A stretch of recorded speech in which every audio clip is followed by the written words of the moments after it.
Yeah. You need three or four guys to get through that. Yeah. How much is the message to the guys who maybe don't quote unquote win the job out of camp that it's a long year and you're going to be needed at some point? I hope I've conveyed that. Yeah. Right. But at the same time, of just giving them still opportunities when they present themselves, right? And just saying, hey, here's the situation. Just keep working, right? And it's hard for, young kids to kind of see that and have that forefront, but that's my job, right? Is to help them see that. So just keep giving them opportunities, keep breaking it down to them so they can see it. And so when their time comes, they're ready to go. Something you see a lot in New England. We were just there last year. Maybe not so much last year with Mondre and Antonio, but the year before, it's a lot of by committee. Yeah. Why can a team and a running back unit like yours be successful if it's a by committee group? I think that you have a situation where everybody's giving everything that they have in their particular roles, right? When you can have roles and those guys know what their roles are, they can go out there and be super successful in those particular roles. And that's not to say that their role doesn't increase, right, as the season goes on. And that just matters of maybe it's this circumstance because of this game. Maybe it's because of who we're playing here.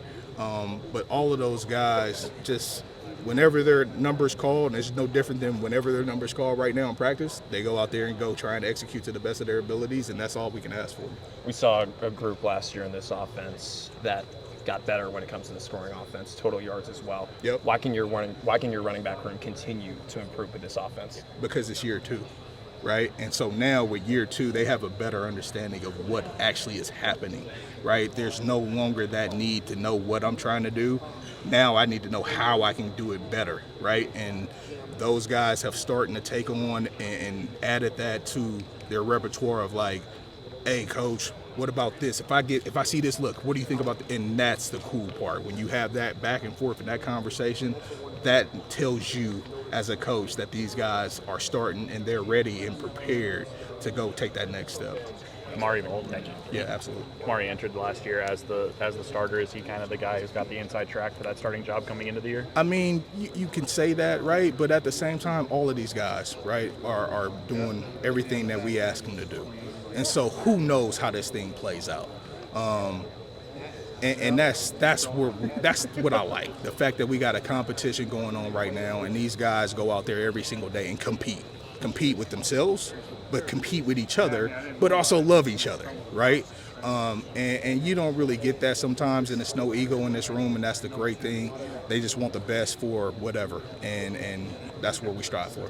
Now that you've kind of gotten to see most of your guys in action, has there been anyone that's surprised you with what they've been able to do and the skill set that they bring to the table? No, I wouldn't say any surprises. Like, I think that I got a good glimpse in the spring of what most of these guys can do. I think that when you talk about surprises, it's just more, I'm just surprised that I got the best kids, I feel like, in the world in terms of a group, right? Like, these guys come to work every single day ready to go, right? And we're prepared, and the effort is freaking there, the want to is freaking there, and that's cool. That's surprising to me because I didn't know what I was walking into, but that's the part that's really cool to have that going forward.